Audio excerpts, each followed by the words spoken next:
If you live in the US, your government is trying to recruit Nazis to the Coast Guard. They want to do this to all of the branches of the military, by the way, because they are concerned about the diversity in our armed forces. But they're not getting away with it yet in all of the branches. They've only been able to do the Coast Guard because it's under the Department of Homeland Security.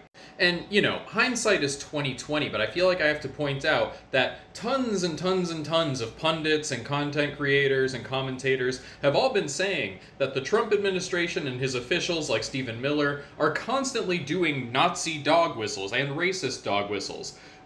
If you can't recognize that at this point, where you're allowed to have a tattooed noose on you or a swastika and still serve in the military, I mean, that kind of makes me think that you're just lying or willfully ignorant. There is now a very good chance that people whose relatives fought or gave their lives in order to destroy these symbols are going to have as co-workers and colleagues those same people. And, the immigration stuff is losing a lot of salience, and the enemy, the outgroup for these fascists, has been immigrants for a long time now. Now that that isn't really in the news, it isn't really in the zeitgeist, I guess, for lack of a better term, they're gonna have to turn to someone else, and I feel like this gives a hint as to what they're going for. And, there's a lot of people who swung right in the last election, and that's reversing quickly, but I hope you see that by letting these people into the government, you've opened a whole can of worms where they're going to turn all of our military power inward. They're going to attack your fellow Americans using the same ideology that literally,